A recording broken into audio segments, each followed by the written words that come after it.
কৃষ্ণ শংকৰ গুৰু হৰি ৰাম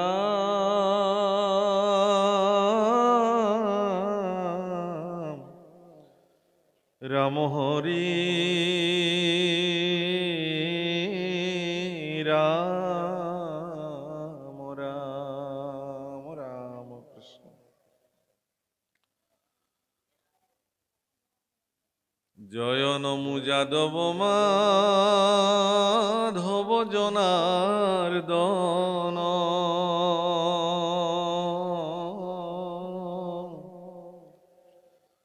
জয় হৃষিকেশ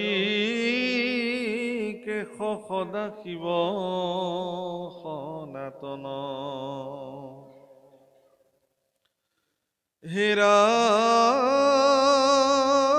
প্ৰণত তাৰণ নাৰায়ণ নিৰাকাৰ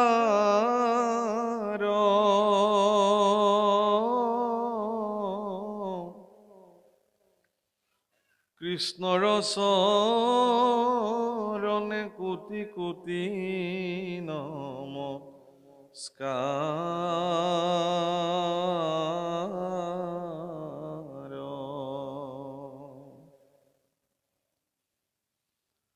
ৰাম নমো নমো ভগৱন্ত ভকতৰ নিধি হৰি কস্মৰণে আৰম্ভৰ সিদ্ধি ৰাম মহাভাগৱত কথা দশম স্কন্ধৰ বিৰচিলা পদ কৃষ্ণ কিংকৰ শংকৰ।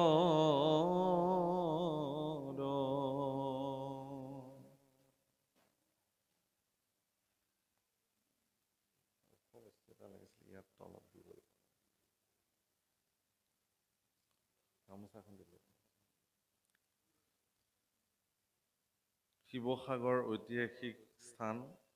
ঐতিহ্যমণ্ডিত শিৱসাগৰৰ কোৱামৰা ভকত গাঁৱৰ ৰাইজৰ উদ্যোগত শলগুৰি মৌজা ৰাইজৰ সহযোগত কোৱামৰা ভকত গাঁৱৰ এই বৰনামঘৰৰ মজিয়াত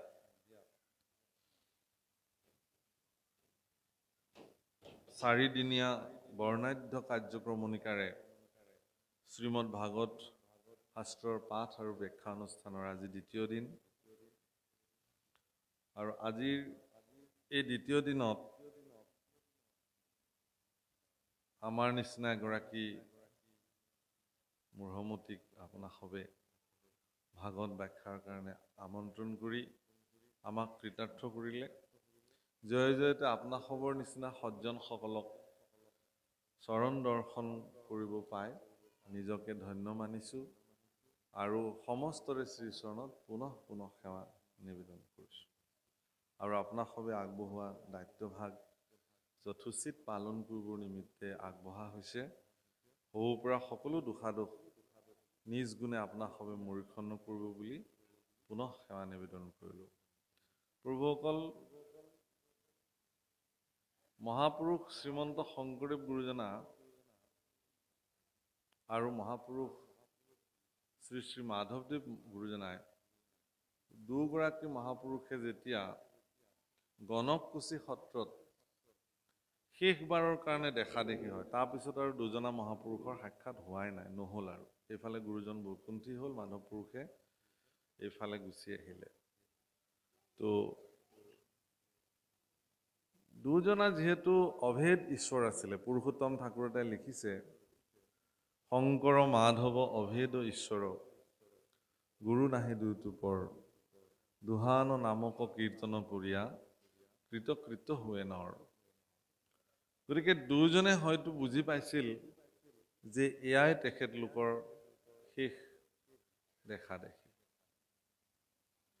প্ৰভুসকল, বিশ্বত এক বিৰল খ্যাতি মহাপুৰুষ মাধৱদেৱে দেখুৱালে যে যিদিন ধৰি মহাপুৰুষ শ্ৰীমন্ত শংকৰদেৱ গুৰুজনাক গুৰু হিচাপে মান্যতা কৰি তাৰাৰ দুখানি অভয় চৰণত শৰণ গ্ৰহণ কৰিলে, সিদিন ধৰি মহাপুৰুষ মাধৱদেৱে জীৱনৰ সৰ্বোচ্চ পৰিত্যাগ কৰি মহাপুৰুষ শংকৰদেৱ গুৰুজনাৰ চৰণৰ সেৱাতে জীৱনৰ সৰ্বোচ্চ কাল তেওঁ অতিবাহিত কৰিলে।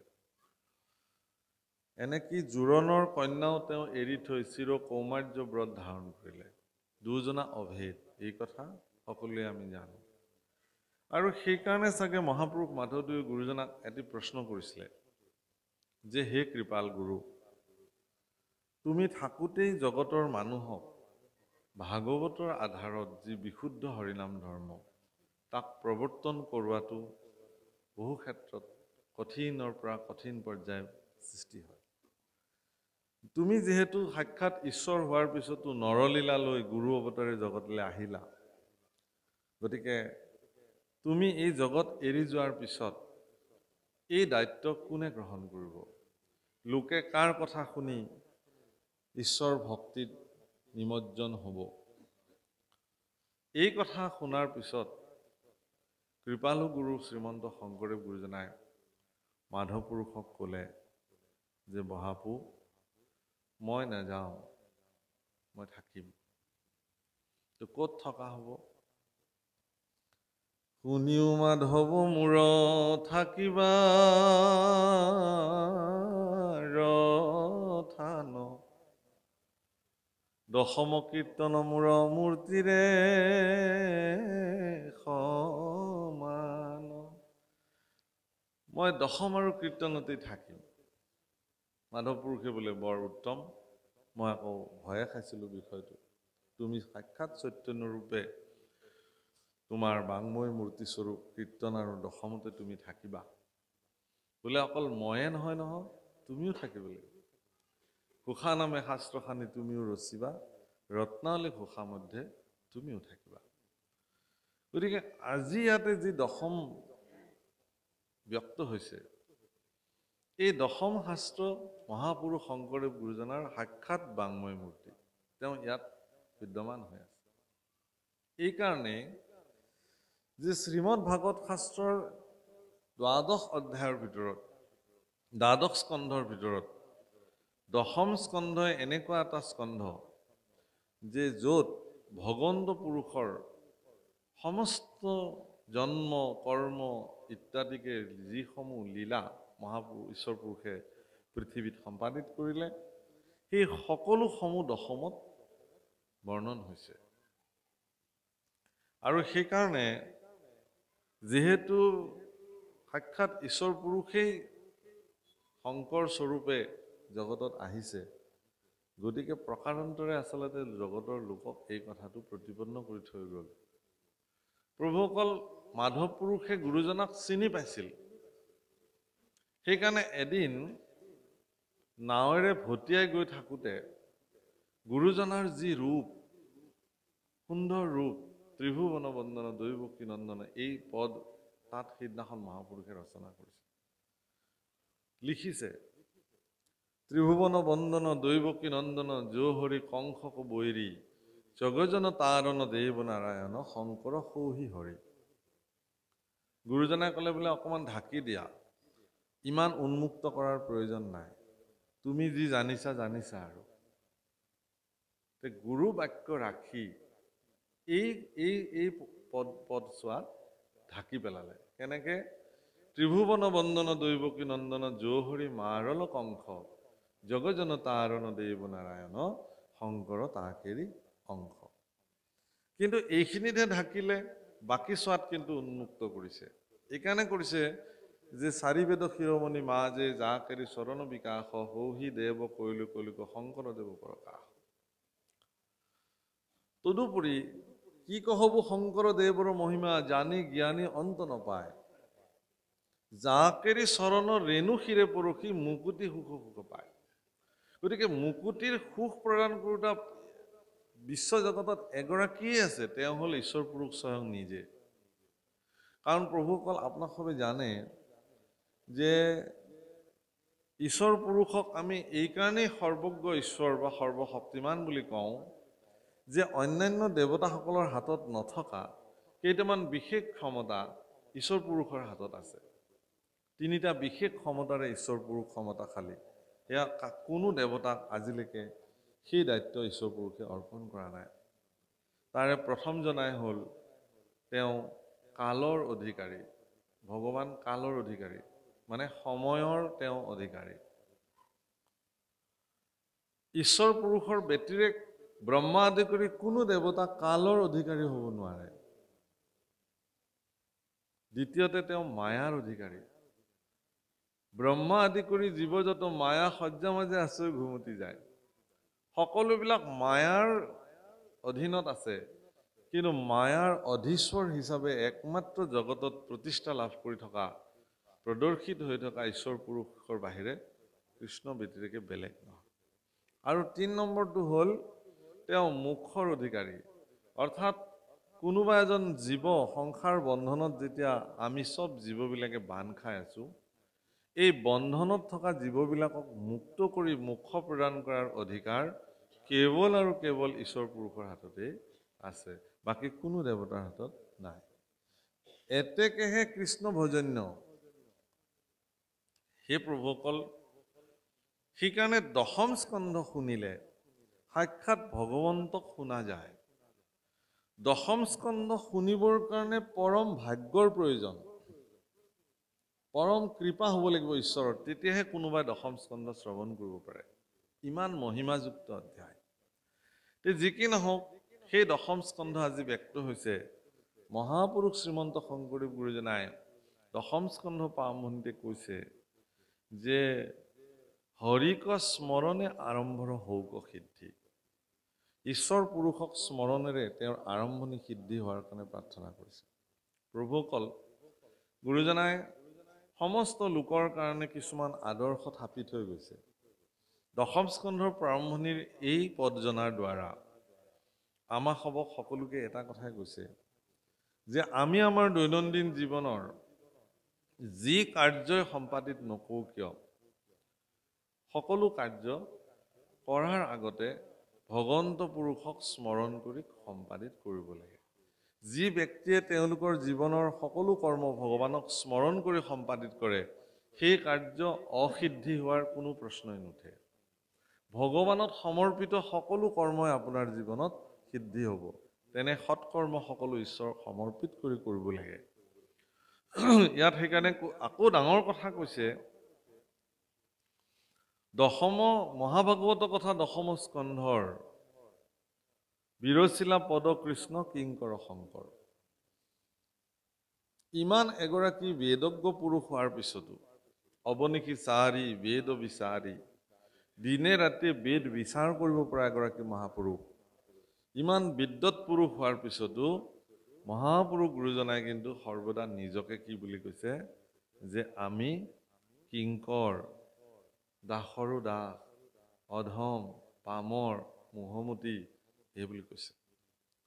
আৰু আমিবোৰে অকমান কথা যদি জনা হওঁ,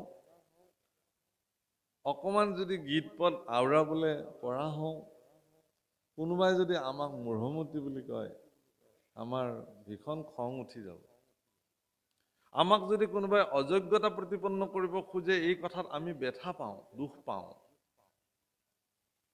সেইকাৰণে সেই বাপসকল, ভাৰতবৰ্ষত যিমানবিলাক মহাপুৰুষ আছে, পঞ্চদশ শতিকাত যিমানবিলাক মহাপুৰুষে ভক্তি আন্দোলনৰ সূচনাত সকলোৱে অগ্ৰণী ভূমিকা গ্ৰহণ কৰিছিল, সেই মহাপুৰুষসকলৰ তুলনাত মহাপুৰুষ শ্ৰীমন্ত শংকৰদেৱ গুৰুজনাৰ জীৱন দৰ্শনৰ এটা বিশেষ বৈশিষ্ট্য হ'ল কি, যে তেওঁ আত্মলঘিমাৰে নিজক প্ৰতিপন্ন কৰিছে।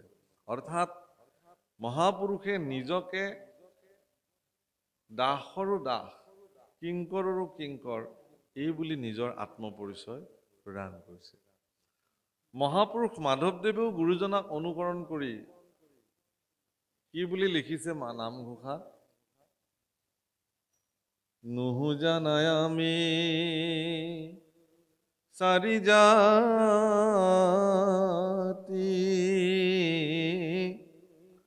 চাৰিও আশ্ৰমী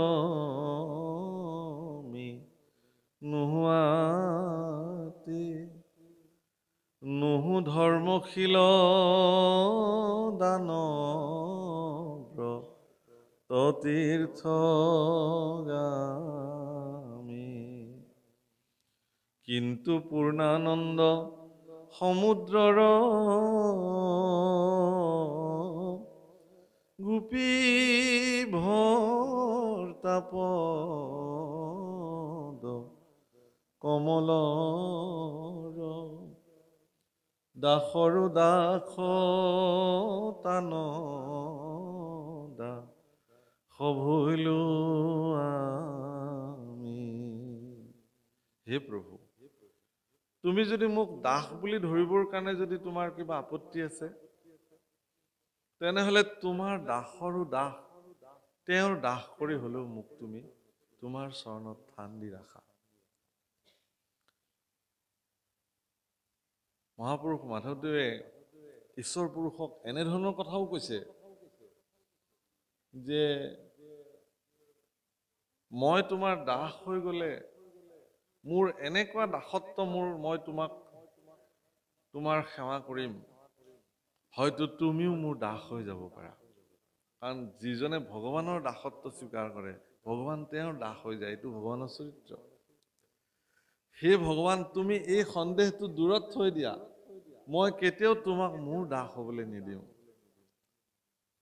থৈও নিজৰ ভৃত্যৰ অধীন কৰি, তেতিয়াহ'লে তোমাৰ ভৃত্যৰ অধীন কৰি মোক ৰাখা, তেতিয়া তুমি মোৰ দাস হ'ব অন্তত নালাগে। তোমাৰ ভৃত্যৰে মই ভৃত্য হ'ব খোজো, তোমাৰ চাকৰৰ মই চাকৰ হ'ব খোজো, তোমাৰ দাসৰ মই দাস হ'ব খোজো। প্ৰভুসকল, কেৱল আৰু কেৱল ভাৰতবৰ্ষৰ সনাতনী পৰম্পৰাৰ উত্তৰ পূৰ্বাঞ্চলত ইমান দাস্য ভকতিৰ পোহাৰ মহাপুৰুষ দুজনাই মেলি থৈ গৈছে। আপুনি ক'তো নেদেখে পৃথিৱীত। নিজকে ইমান দাসৰো দাস, ইমান নমনীয় ৰূপে ভগৱানক যে ভজিব পাৰি, এই নজিৰ ক'তো নাই। যদি মহাপুৰুষৰ এই আদৰ্শ শাস্ত্ৰসন্মতভাৱে যদি আমাৰ মানুহে মানি চলিলেহেঁতেন, তেতিয়াহ'লে আজি অসমত ধৰ্মক লৈ পেলাই ইমান অসহিষ্ণু পৰিৱেশৰ সৃষ্টিয়ে নহ'লে। মই আজি কিছুদিনৰ পৰা এই কথাটো কৈছো যে কি কাৰণত ধৰ্মক লৈ আমি ইমান অসহিষ্ণু হ'বলৈ গৈ আছো। সহনশীল ক্ষমতা আমাৰ নাই নেকি? কাৰণ আমি যিসকল গুৰু মানিছো, তেওঁলোক সহিষ্ণুতাৰ মূৰ্ত প্ৰতীক, পাৰাকাষ্ঠা বুলি ক'ব পাৰি। মহাপুৰুষ শংকৰ মাধৱ দুজনা সহিষ্ণুতাৰ পাৰাকাষ্ঠা, তাতকে আৰু কোনো নাই ইমান সহিষ্ণু। বুজিছে নহয়? গুৰুজনাইতো এনেকে কৈছে যে যদি মোক কোনোবাই নিন্দা কৰে, সেই নিন্দুকসকলক যদি মই চিনি পালোহেঁতেন, তেতিয়াহ'লে তেখেতলোকক মোৰ ঘৰৰ সন্মুখতে নিবাসস্থল বনাই দিলোহেঁতেন। কেলেই?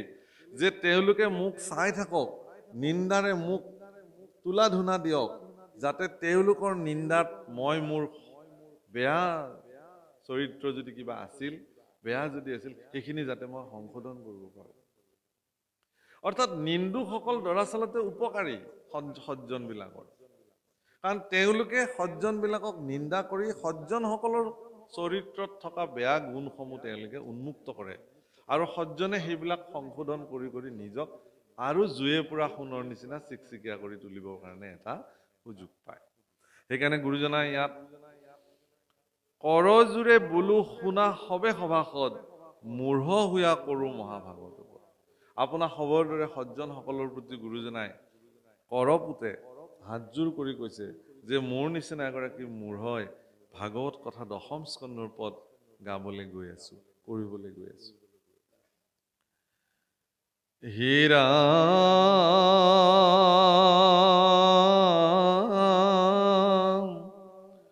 কৰজোৰে বোলো শুনা সবে সভাসদ,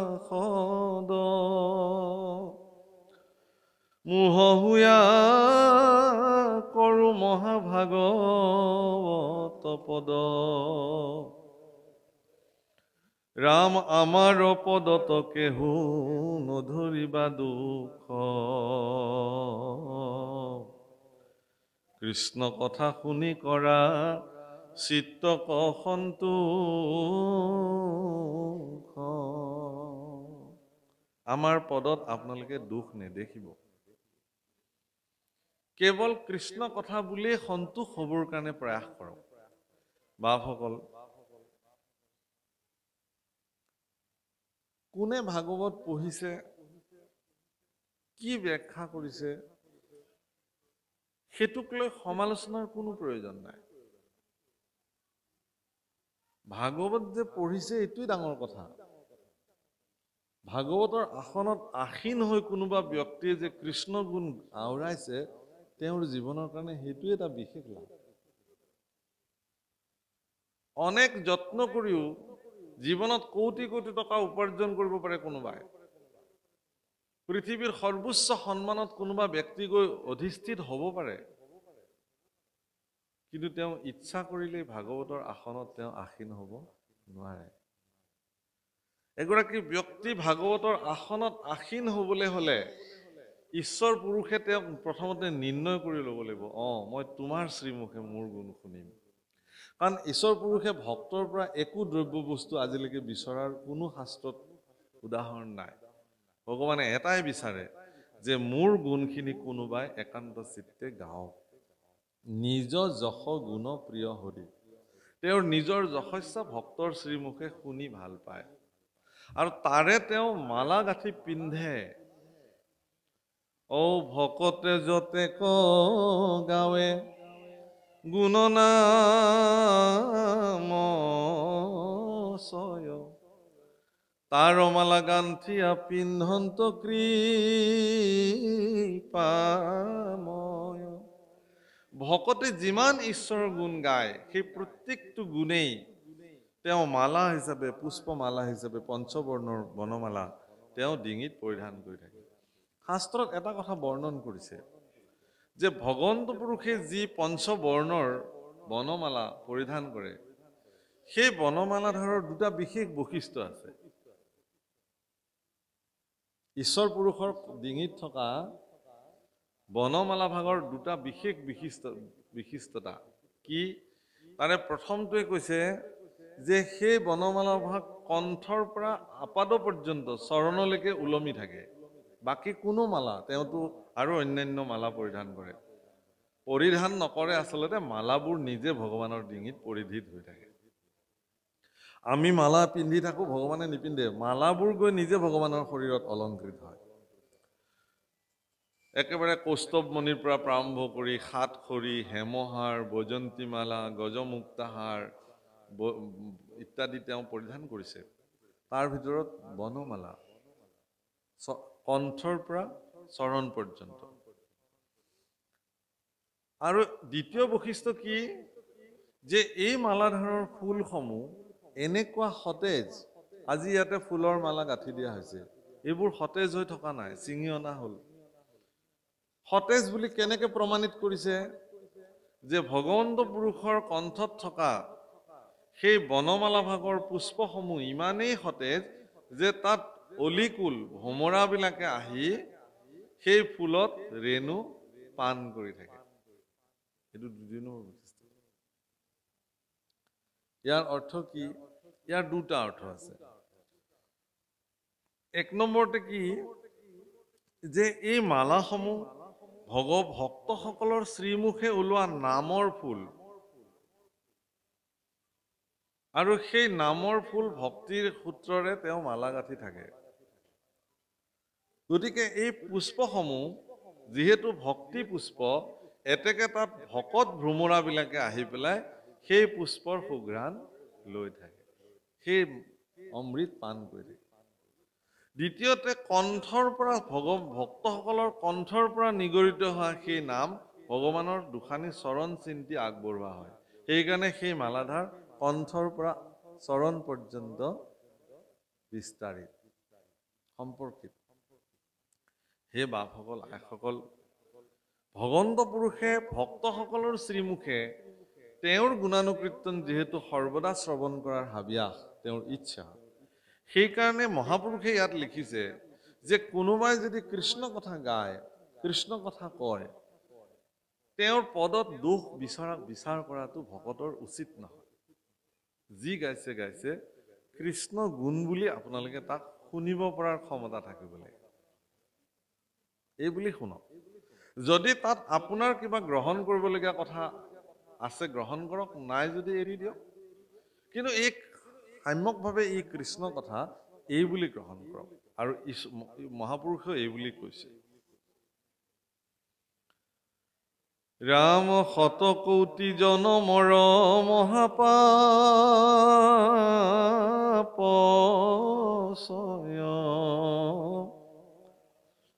যিটো মনুষ্যৰ নিৰন্তৰে ভুলা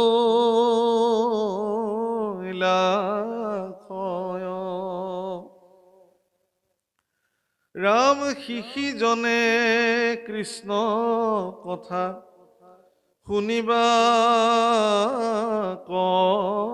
পাৰে পাপীৰ কাণত পাপে খুচিহে নতাৰে। শতকোটি জন্ম, শতকোটি বুলি ক'লে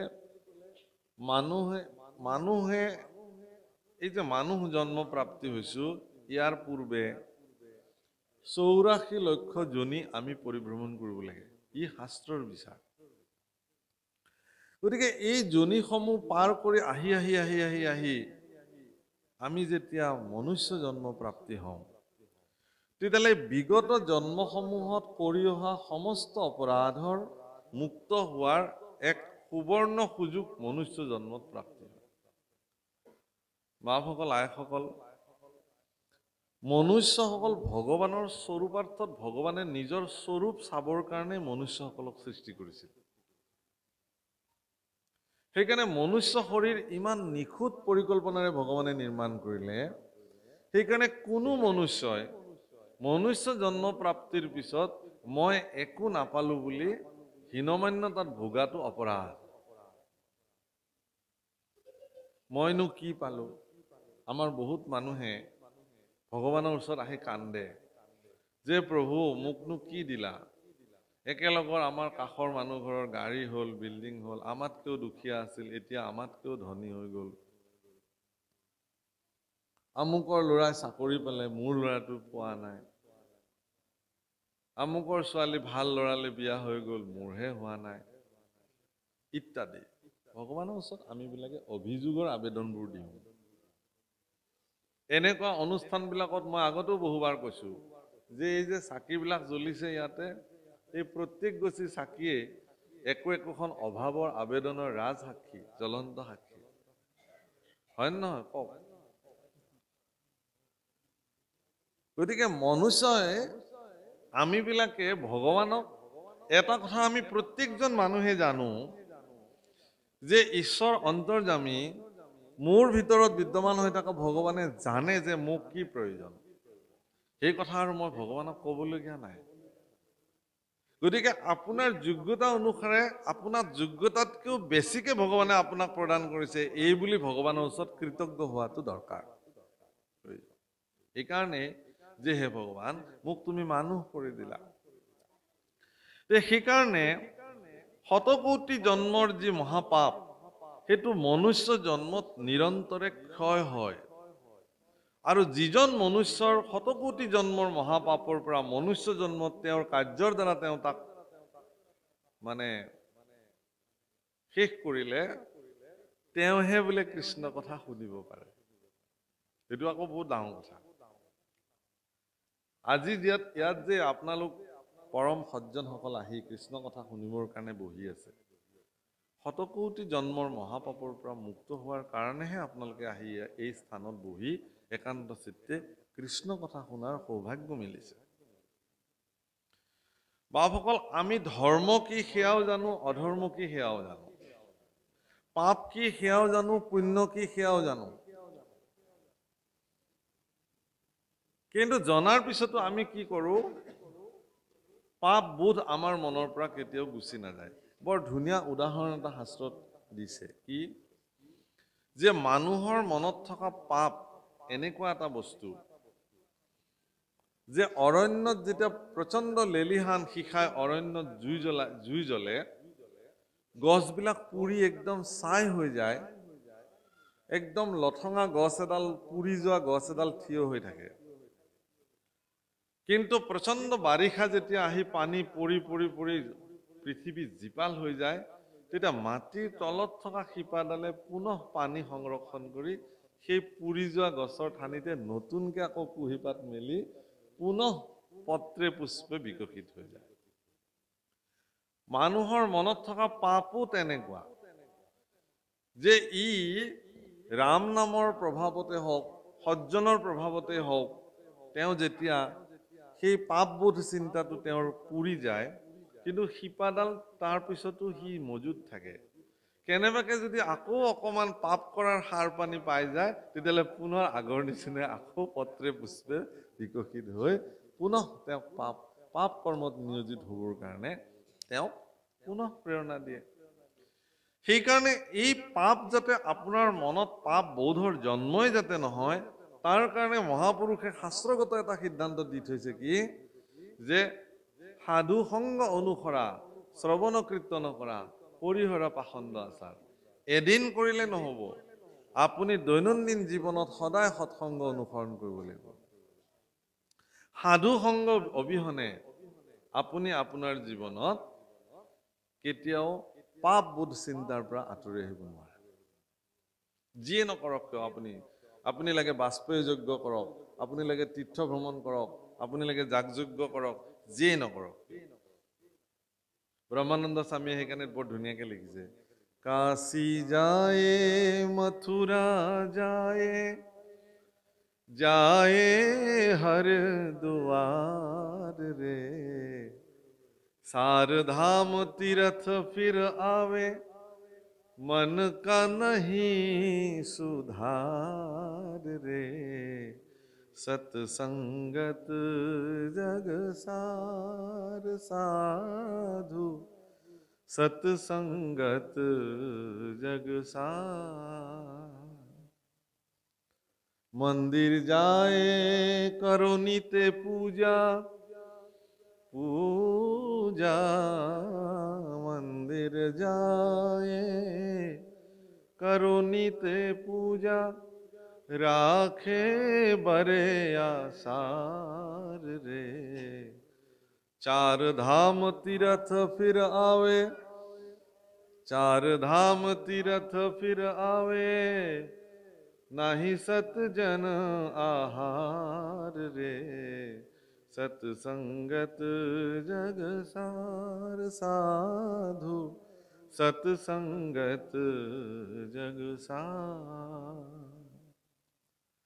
আপুনি যিমান তীৰ্থস্থানলৈ নাযাওক কেলে গংগা যমুনাত যিমান আপুনি স্নানী নাহক কিয় যদি মনৰেই শুদ্ধিতা নহল আমি এবাৰ মহাকুম্ভ মেলালৈ গৈছিলো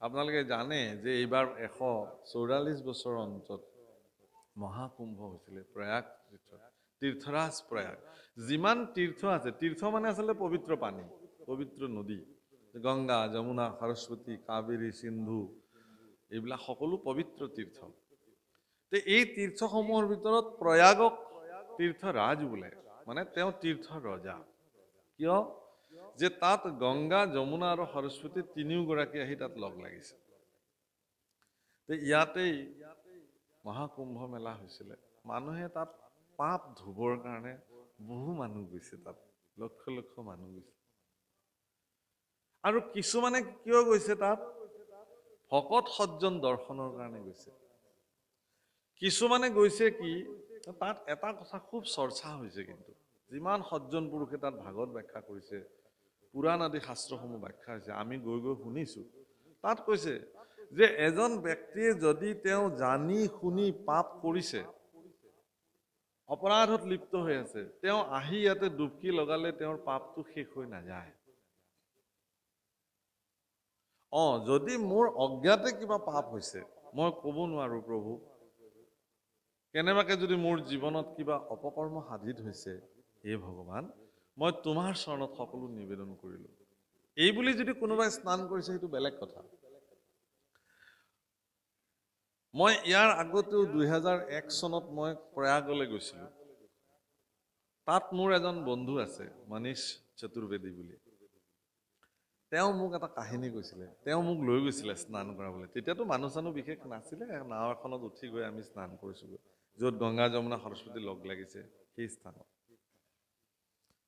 তেওঁ কৈছে যে পাঠক जी यहाँ एक कहावत है कैसा बोले जो लोग यहाँ स्नान करने आते हैं वो लोग उन लोगों के मन में एक विचार होता है ऐसा कि वो आएंगे, जितना वो जीवन में पाप किया है सब वहां पे डुबकी लगा के सब पापों को नष्ट करके पूरा पुण्य शरीर लेके घर में जाएंगे लौट के, ऐसे এনেকুৱা সবৰে এইটো মনত ধাৰণা থাকে যে মই যি পাপ কৰিলো ইয়াত আহি পেলাই মই এইবোৰ সকলো ধুই পেলাই যাম।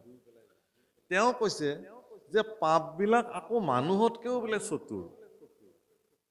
পাপবিলাকে বোলে ভাবিছে কি যে তই গোটেই জীৱন মুখ লৈ পেলাই মজমস্তি কৰিলি আৰু আজি কথা নাই বতৰা নাই মুখ তই গংগাত ভহাই দিবলৈ আহিছ, যা। এই বুলি বোলে এই পাৰতে যিবোৰ কাপোৰ কানি খুলি থয় বেগ চেগ থয় তাতেই বোলে পাপকেইটা বহি থাকে, যা তই গা ধুই আহাগে বোলে। আমি কিয় যাম তোক এৰি, তইহে আমাক লৈছ, আমিতো নিজে অহা নাই। जो पाप सब वो अपना कपड़ा उपड़ा बेग बिस्तर जहाँ रहते हैं वहीं पे पाप रहते हैं और वो बिना पाप की शरीर जाके गंगा में नहाते हैं, यमुना जी से नहाते हैं। फिर नहा वहां के जब आके कपड़ा उपड़ा पहनते हैं तो अपना अपना पाप साथ में फिर वापस घर में लौट के आते हैं। কৈছে আৰু তেওঁ খুব ৰসিক কৰি কথাটো কৈছিলে, কিন্তু কথাটো বহুত তাৎপৰ্যপূৰ্ণ কথা যে আপুনি আজি এইখনো গংগা স্নান দেই প্ৰভুসকল মনত ৰাখিব। এই আজি ইয়াতো গংগা আপোনালোকে স্নান কৰিছে। তো এই গংগা স্নান কেনেকুৱা? তহিতে গংগা তহিতে গোদাবৰী, ক'ত য'ত কৃষ্ণ কথা প্ৰবাহিত হয় সেই শ্ৰেষ্ঠ তীৰ্থ স্নান।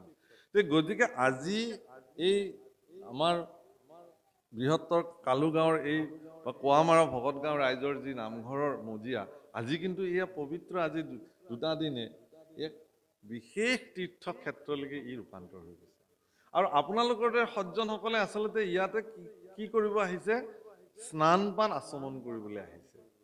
এইটো আচল স্নান, প্ৰকৃত স্নান এইটোৱেই। কিন্তু এই স্নানটো কেনেকুৱা? ই নিৰৱধি হ'ব লাগিব। এই স্নানটো কেনেকুৱা নিৰৱধি?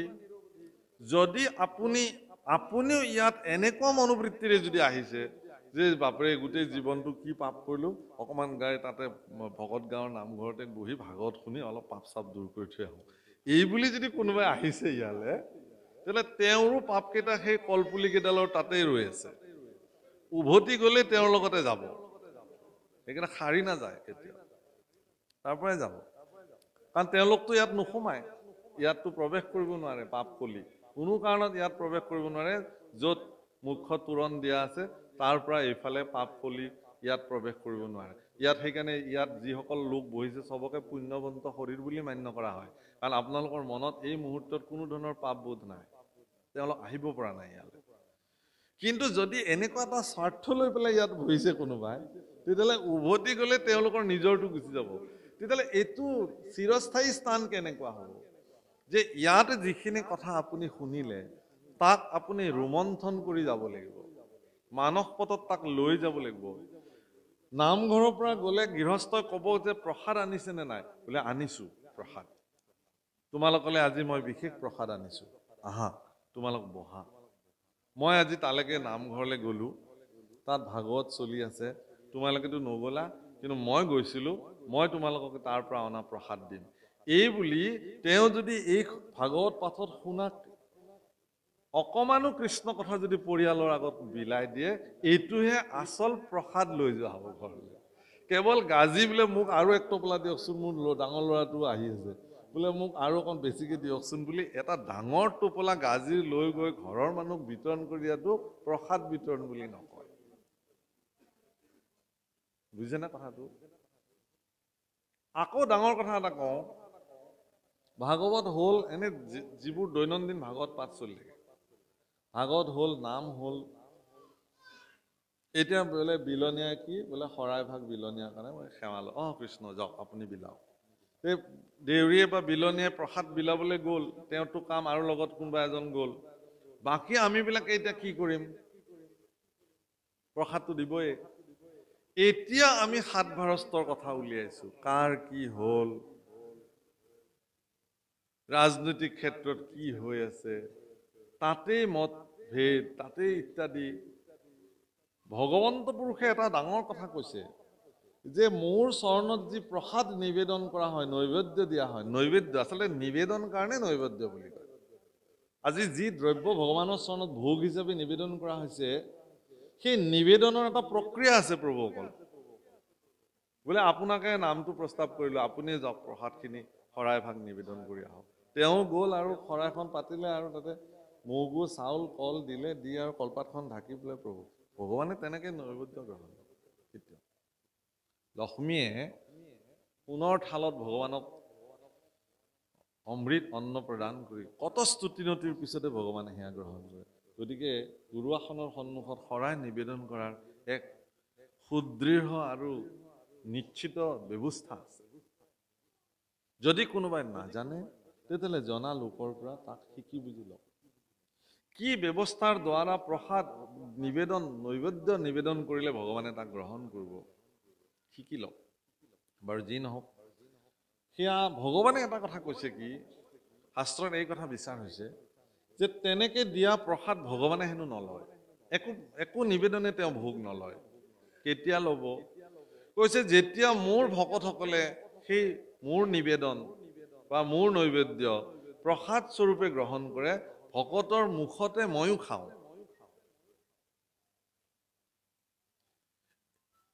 কেতিয়া খাব ভকতে যেতিয়া নাম সামৰি প্ৰসাদ যেতিয়া আহি সন্মুখত নপৰালৈকে সেই ব্যক্তিজনে কোনো কাৰণত তেওঁৰ মস্তিষ্কত নাম ব্যতিৰেকে বেলেগ চিন্তা কৰিব নোৱাৰিব তেওঁৰ শ্ৰীমুখে নাম ব্যতিৰেকে বেলেগ কথা পাতিব নোৱাৰিব কিন্তু যিজন ব্যক্তিয়ে নাম সামৰি পেলাই নামঘৰত বহি সাত বাৰস্তৰ কথা উলিয়ালে কাৰ কি হ'ল কাৰ কি নহ'ল ইত্যাদি তেওঁৰ মুখখন তেতিয়া আৰু নাম মুখ হৈ থাকিল জানো ভগৱানে আকৌ সেইখন মুখত প্ৰসাদ খাব নেকি আপুনি যাৰ কথা কৈ আছিল তেওঁলোকে আহি সেই প্ৰসাদ খাব আপোনাৰ লগত ঈশ্বৰে নাখায় তাৰমানে এই কথাটো এইকাৰণেই কোৱাৰ প্ৰয়োজনীয়তা আছে যে নামঘৰৰ মজিয়া এক এনেকুৱা পবিত্ৰ মজিয়া এই আটাইতকৈ শ্ৰেষ্ঠ তীৰ্থ ইয়াত স্নান পান অৱগাহন কৰিবলৈ হ'লে ব্যক্তি সুদৃঢ় চিন্তাৰ দ্বাৰা সংযমী ব্যৱস্থাৰ দ্বাৰা তেওঁ ভগৱানৰ স্মৰণৰ দ্বাৰা তেওঁ জীৱন অতিবাহিত কৰিব লাগিব তেতিয়াহে যদি তেওঁক সেই নামে ক্ৰীড়া কৰিব অন্যথা তেওঁৰ ক্ৰীড়া নহয় তাৰ কাৰণে আপোনাক সংশোধন কৰাৰ একমাত্ৰ কমাৰশালটোৰ নামে হ'ল সাধু সংগ সৎসংগ যিটো মহাপুৰুষে আমাক বাৰে বাৰে কৈ থৈ গৈছে আজি যে এই আয়োজন এইটো কি এইটোতো সৎসংগই হয় আপোনালোকৰ দৰে সজ্জনসকল ইয়াত আহিছে ইজনে আনজনৰ লগত লগ লাগিছে কৃষ্ণ কথা পাতিছে সৎসংগ সেইকাৰণে কৈছে যে এনেধৰণে সৎসংগত বহি পেলাই যাৰ সমস্ত পাপৰ পৰা মুক্ত হৈ গ'ল সেইজনেহে হেনো কৃষ্ণ কথা শুনিব পাৰে আৰু বাকী পাপীবিলাকৰ কাণত বেজিয়ে হনা দিয়ে পাপ মানে সেইকাৰণে মই কৈছিলো যে পাপ জানো পুণ্য জানো ধৰ্ম জানো অধৰ্ম জানো দুৰ্যোধনক সুধিলে ভগৱান কৃষ্ণই যে কিয় নিদিয়া পাঁচখন গাঁও বোলে নিদিওঁ যুদ্ধ কৰিব লাগিব তেতিয়াহে পাব বোলে বিনা যুদ্ধে দিয়াচোন একো নহয় বোলে নাই নাই নাই নহ'ব যুদ্ধ কৰিব লাগিব এটা বেজিৰ আগৰ সমান মাতিও নিদিম ভগৱান কৃষ্ণই দুৰ্যোধনক কৈছিল হেৰা তোমাৰ পিতৃ বৰ্তমানো চক্ৰৱৰ্তী ৰজা হিচাপে বহি আছে সিদ্ধান্ত তোমাৰ পিতৃয়ে দিব ধৃতৰাষ্ট্ৰই দিব তুমি কিয় দিছা সিদ্ধান্ত বোলে মই যুৱৰাজ আৰু মোৰ মতেই চলিব এতিয়া পিতৃৰ মতে নচলিব হে ভগৱান পিতৃ স্বয়ং ৰাজসিংহাসনত ৰজা হিচাপে বিদ্যমান হৈ থকাৰ পিছতো যি পুত্ৰই কৈছে যে এতিয়া মোৰ মতে চলিব পিতৃৰ মতে নচলে তেনেকুৱা দুৰ্যোধনৰ দৰে পুত্ৰ আমাৰ সমাজত এতিয়াও বহুত আছে আৰু ধৃতৰাষ্ট্ৰই কি বুলি কৈছে জানে ভগৱান কৃষ্ণই কৈছে হে ধৃতৰাষ্ট্ৰ মহাৰাজ আপোনাৰ মত কি বোলে মোৰ ক'বলগা নাই আৰু পুত্ৰই যি কৈছে সেয়ে তেনেকুৱা ধৃতৰাষ্ট্ৰ পিতৃ সমাজত এতিয়াও বহুত আছে ভুলে হওক শুদ্ধই হওক পুত্ৰই যি কৰিছে সেয়ে মোৰ ক'বলগীয়া নাই প্ৰভুসকল কৃষ্ণ পুৰুষে কিন্তু এৰি দিয়া নাই দুৰ্যোধনক সুধিছিল যে এয়া যে অধৰ্ম তুমি জানানে নাজানা বোলে জানো ভালকে জানো ধৰ্ম জানানে নাজানা ধৰ্মও জানো মই তেতিয়াহ'লে ধৰ্ম কিয় নকৰা বোলে সেইটোৱেইটো ডাঙৰ কথা মোৰ জীৱনত মই ধৰ্মও জানো অধৰ্মও জানো কিন্তু ক'ব নোৱাৰো কিয় বা মই ধৰ্মত প্ৰৱৰ্তি থাকিব নোৱাৰো আৰু অধৰ্ম কি সেয়াও জানো কিন্তু মই অধৰ্মক এৰিব নোৱাৰো নামঘোষাত মাধৱপুৰুষে লিখিছে, অ ধৰ্মক জানো মই তথাপি প্ৰবৃত্তি নাই, অধৰ্মত নিবৃত্তি নোহয়। মই ধৰ্মক জানো, কিন্তু মই তাত প্ৰবৃত্তি থাকিব নোৱাৰো, আৰু অধৰ্ম কি সেয়াও জানো, তথাপি তাৰ পৰা মই নিষ্কৃতি পাব নোৱাৰো। যদি এই সমস্যাত কোনোবাই ভুগি আছে, তেতিয়াহ'লে তেওঁৰ মনুষ্য জীৱন বৃথা। সেইকাৰণে ইয়াত কৈছে যে তেনেকুৱা দুদুল্যমান অৱস্থাত থকাতকে আপুনি সৎসংগত বহক, কৃষ্ণ কথা শ্ৰৱণ কৰক, আৰু মনুষ্য জীৱনক সাৰ্থক কৰক। ইয়াত কৈছে, ৰাম হেন জানি সাৱধানে শুনা সবে নৰে, অ নাহি ধৰ্ম কৃষ্ণ কথা শ্ৰৱণ পৰে, ৰাম তপ জপ যজ্ঞ মহাদানতি স্নান, কৌটি ভাগ নোহে কৃষ্ণ কথাৰ সমান। হেন জানি, এই কথাটো জানি হে প্ৰভু কলাইসকল অত্যন্ত সাৱধান চিত্তে কৃষ্ণ কথা শ্ৰৱণ কৰক। কৃষ্ণ কথা শ্ৰৱণতকৈ আৰু শ্ৰেষ্ঠ ধৰ্ম একো হ'বই নোৱাৰে। ভগৱানৰ গুণ শুনি আপুনি আহ্লাদিত হওক, ভগৱানৰ গুণ শুনোতে শুনোতে আপুনি ভগৱানৰ হৈ যাওক, ভগৱানৰ কথা শুনোতে শুনোতে ভগৱানৰ দাস হ'বৰ কাৰণে আপুনি প্ৰেৰণা পাব। প্ৰভুসকল, ইয়াত কৈছে যে তপ জপ যজ্ঞ মহাদান তীৰ্থস্থান এইবিলাকো আমাৰ ব্যৱস্থা আছে আমাৰ ভাৰতবৰ্ষত। শাস্ত্ৰই এইবিলাককো ৰাস্তা দেখুৱাইছে। কোনোবাই তপস্যা কৰিব পাৰে, কোনোবাই জপ কৰিব পাৰে, কোনোবাই যজ্ঞ কৰিব পাৰে, কোনোবাই দান কৰিব পাৰে, কোনোবাই তীৰ্থস্নান কৰিব পাৰে। কিন্তু কৃষ্ণ কথাৰ সমান কিন্তু এইবোৰ হ'ব নোৱাৰে। যদি এইবিলাকত কৃষ্ণ কথা সংপৃক্ত হৈ নাথাকে, তেতিয়াহ'লে সেই তপৰ কোনো মৰ্যাদা নাই। আপুনি তপ কাক কৰিব? কৃষ্ণকে তপস্যা কৰিব লাগিব। জপ কাক কৰিব? কৃষ্ণৰ নামকেই জপ কৰিব লাগিব। তেতিয়াহ'লে সি পুণ্যৱান হ'ব, কামত দিব আপোনাৰ। আপুনি যজ্ঞ কাৰ নামত কৰিব? যজ্ঞৰ কথা একাদশ স্কন্ধত বৰ্ণন কৰিছে, যজ্ঞ কাক বোলে। ঠিক তেনেকে দান কাক কৰিব আপুনি? প্ৰভুসকল, দান এনেকুৱা এটা বস্তু পৃথিৱীত যে সি সোঁহাতে দিলে বাওঁহাতে গম পাব নালাগে। দান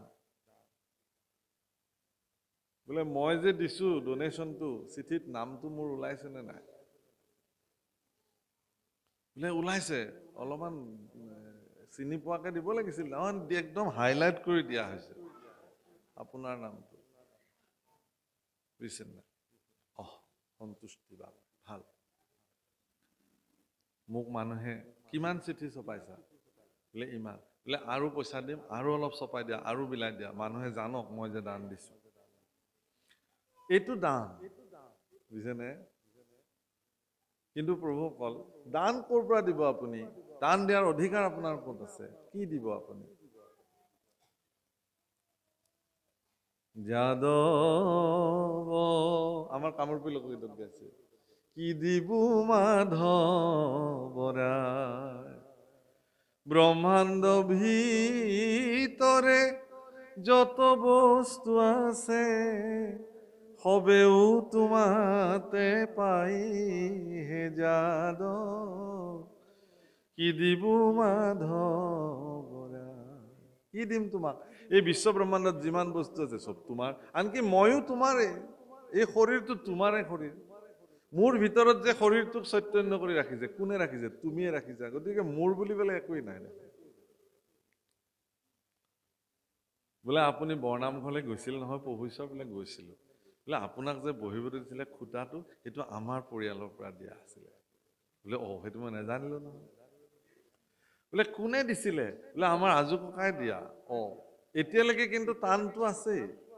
আমাৰ খুঁটা সেইটো যেতিয়ালৈকে এই টানটো থাকিব তেতিয়ালৈকে এই দানতেই নপৰে মই খুব ৰসিক কৰি মোৰ জীৱনৰ এটা বিশেষ কথা কওঁ নামঘৰত চব দিয়ে এজন মানুহে ফেন নিদিয়ে চিলিং ফেন বোলে আপুনি ফেন বোলে তাতকেও দামী বস্তু বিচাৰক মই দিম চিলিং ফেন মই নিদিম কেলে বোলে তাৰে পাখি কেইখনত বোলে নামটো দাতাৰ নামটো লিখি থলে কোনে পঢ়িব বোলে এইখন ঘূৰি থাকিলে